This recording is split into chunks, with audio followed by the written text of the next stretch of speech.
competition you're going against the last 2 games?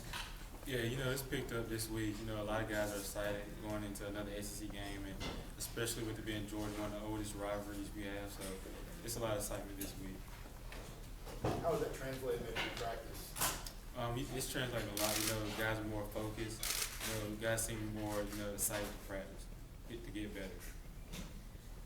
Corey, what do you think when your quarterback's getting 214 rushing yards? You think I wish that was me, or were you just impressed? As long as we come out with a win, I'm fine. But that was a great thing that Nick accomplished with 214 rushing yards, and especially in the SEC, playing against the SEC team. But that was a great thing to be a part for that win.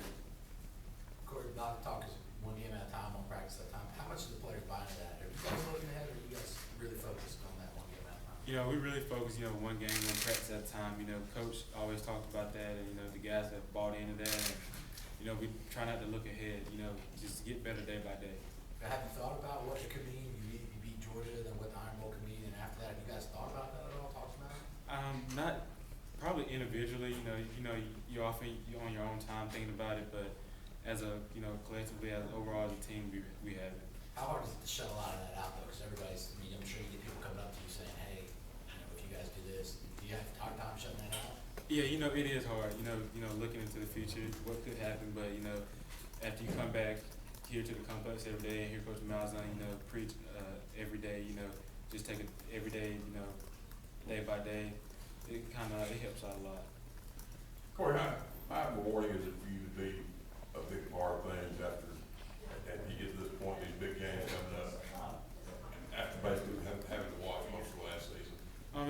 It's rewarding, after all the hard work and like you said, just sitting around and watching everybody else, do their thing, and finally this year having my chance and doing what I've done. It's a great feeling. Corey, when did you guys start to notice the defense is getting tired from the pace you guys are putting on offense? It just varies. Different defense. They're different, but it goes from game to game. You can tell. I think usually around the second quarter you can tell. Defense usually get tired, and offensive line just steps up and just keeps pounding the ball. Corey, talk about the game last week. Are you amazed that you guys were able to consistently move the ball without really throwing it? Not really. That's the big thing that Coach preached about. Running the ball, and with the O-line we have and the running backs and the quarterback we have and receivers, it doesn't surprise me much at all. Could you beat Tennessee if you didn't throw a single pass last Saturday? I believe so. What have you guys seen out of Georgia's rush defense on film?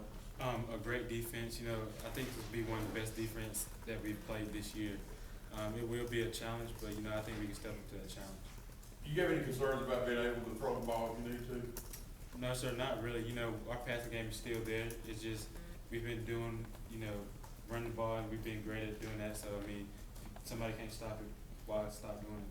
You had a couple of catches against Arkansas. Is that a part of the game that maybe you thought you'd be more involved in? Kind of, but not really at the same time.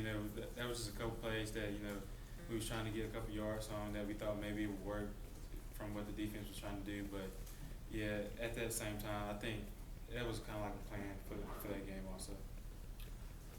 When you look at the difference in this point this season as to a season ago, what do you see as the biggest differences in the team attitude, just the day-to-day routine around this place? How different is it? I think it's the overall team attitude. Guys are, they come in, they want to practice, they look forward to coming to practice, and they want to get better. Corey, last week Trey said he was going to bake the offensive lineman a cake. Did you guys bake them a cake yet? No, we haven't yet. You go make 444 rushing yards. Let me do something. Yeah, you're right. I'll talk to Trey about that, see what he comes up with. Corey, where does Nick improve the most in the read option over the last 2-3 games? I think he's got better just overall. Making his read, running the ball, giving it when he needs to give it. But he's getting better each day, and it just seems like each week he just gets better and better. And it turns out it's kind of coming out better on his end because he gets more rushing yards every week.